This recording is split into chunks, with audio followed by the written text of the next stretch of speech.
तेरे तकदीर बदल देंगे, तेरे सपने बदल देंगे, तेरे तकदीर बदल देंगे, तेरे सपने बदल देंगे, तुम तो तैयार तो हो जाओ, तेरी जन्नत बदल देंगे। स्टूडेंट, इसी के साथ आप लोगों को फिर से एक नए क्लास में स्वागत है। और आज की जो क्लासेज होने वाली है वो बहुत ही आपके लिए महत्वपूर्ण है। यानी ये जो विधि आपको बताने जा रहे हैं आज, शुरू से लास्ट तक देखिए। और ये जो विधि है आप लोगों को थर्ड मेथड ऑफ माध्य निकालने की है।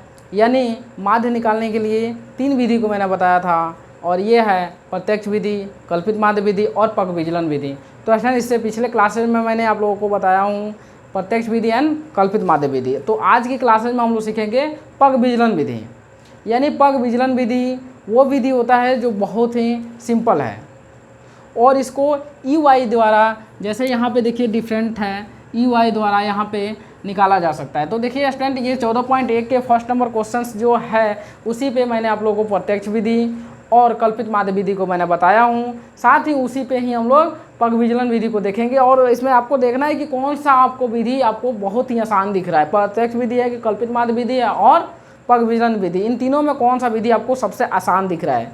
तो इसमें कमेंट भी करना है आपको, ठीक है। उसके बाद चलिए देखते हैं आपका क्वेश्चन है।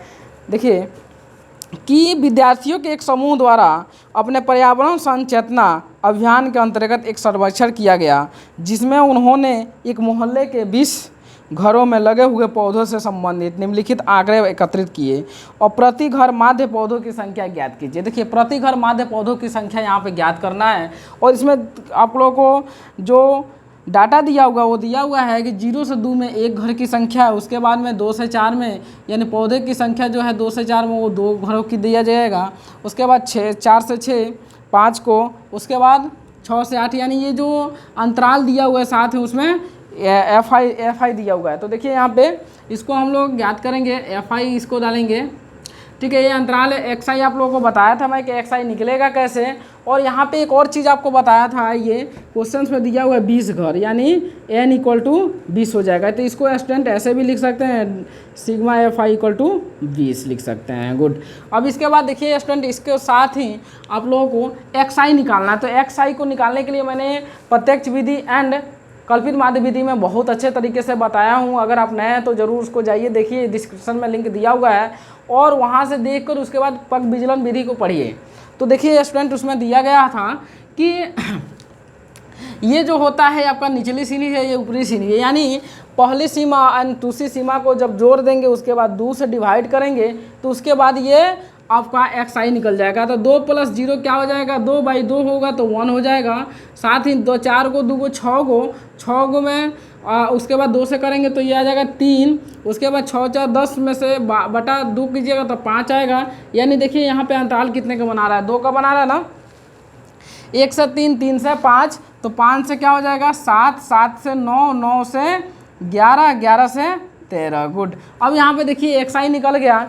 अब आपको निकालना क्या है, आपको EY निकालना है। तो EY निकलेगा कैसे, तो यहाँ पे देखिए ये क्वेश्चंस, इसके जो फॉर्मेट है वो दिया हुआ है, EY निकालने का फॉर्मेट दिया हुआ है। तो EY देखिए यहाँ पे कैसे निकलेगा, EY का दिया हुआ है XY - A/H। तो देखिए आप लोगों को बहुत ही अच्छे तरीके से क्लियर किया गया है कल्पित माध्य विधि में कि A निकालेंगे कैसे।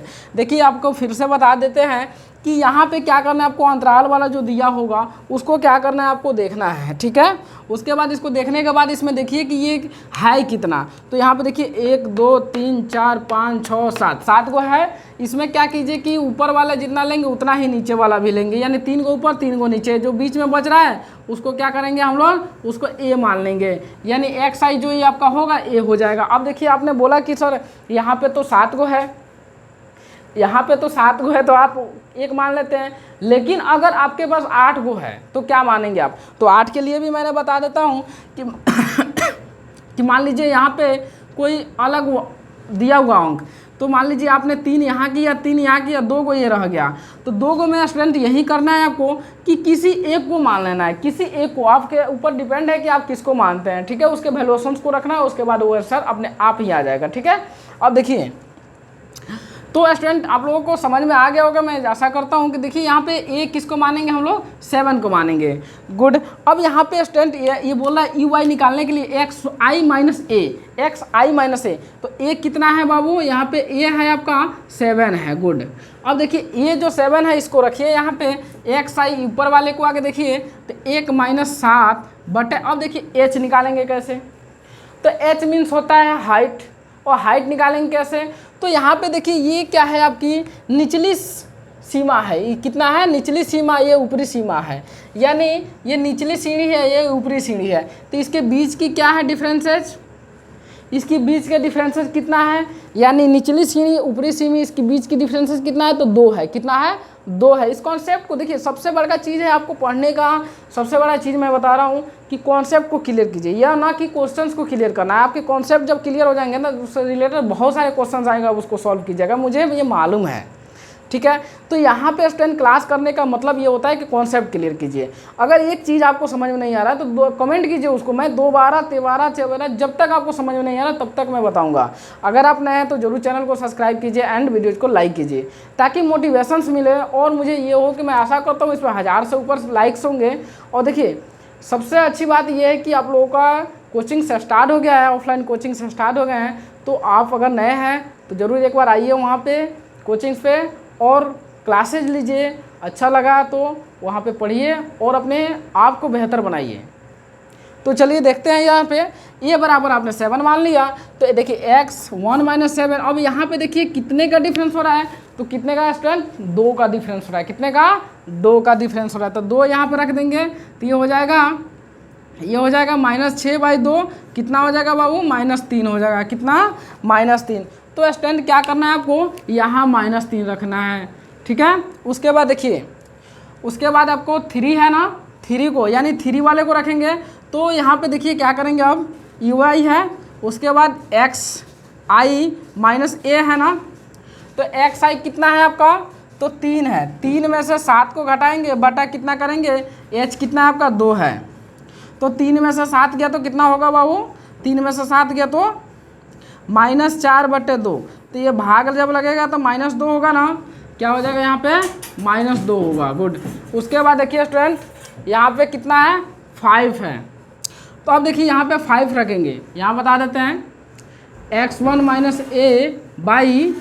a/h, तो यहाँ पे देखिए x1 - a/h हो गया, तो यहाँ 5 है, तो 5 - 7/2, तो कितना है, -2/2, तो यहाँ पे -1।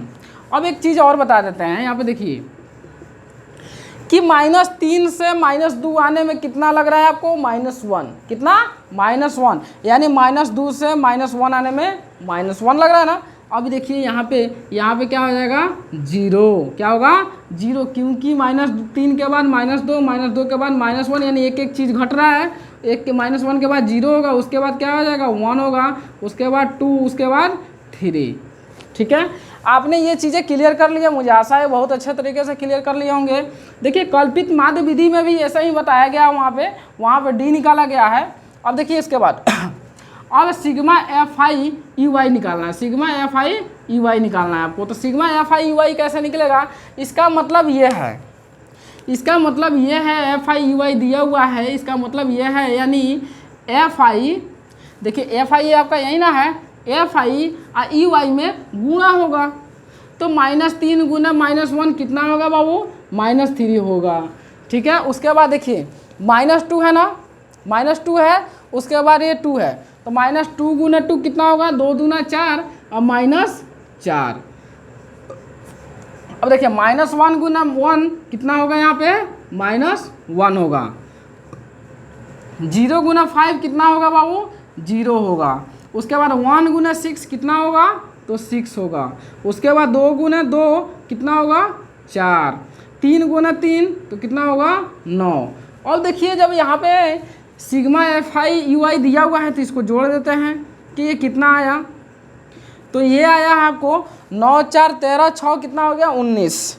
उसके बाद देखिए स्टूडेंट 19 में से -1 -4 कितना हो गया, -5 -8 -3 निकालेंगे, तो -5 -3 -8 हो जाएगा। तो अब देखिए -8 प्लस 19 करेंगे तो कितना आएगा 11 आएगा। कितना आएगा स्टूडेंट 11 आएगा। अब यहाँ पे देखिए पग विचलन विधि निकालने का फॉर्मूला क्या होता है। तो स्टूडेंट ये आपको मालूम है कि n बराबर 20 आता है, यहाँ पे लिख देते हैं। तो पग विचलन विधि निकालने का फॉर्मूला होता है, पग विचलन विधि निकालने का फॉर्मूला होता है आपको कि a plus sigma F I you I by sigma F I into H, बस यही आपका फॉर्मूला आता है। बस इस पर रख दीजिए। देखिए ए प्लस है, इसका मतलब ये है आपको क्या करना है 7 से प्लस करना है। एफ आई वाई का मतलब एफ आई वाई कितना आया है 11 आया है, 11 कर देना है। उसके बाद एफ आई देखिए एफ आई पूरा कितना आया आपका n बराबर 20, इसको सिग्मा एफ आई भी लिख सकते हैं, तब 20 आ गया स्टूडेंट। उसके बाद देखिए यहाँ पे प्लस है, उसके बाद में h किससे गुना है तो इससे गुना है, यानी h कितना है बाबू 2 है। तो 2 दहिया के 10, कितना 2 दहिया के 10। अब यहाँ पे स्टूडेंट देखिए 7 प्लस 11/10 है।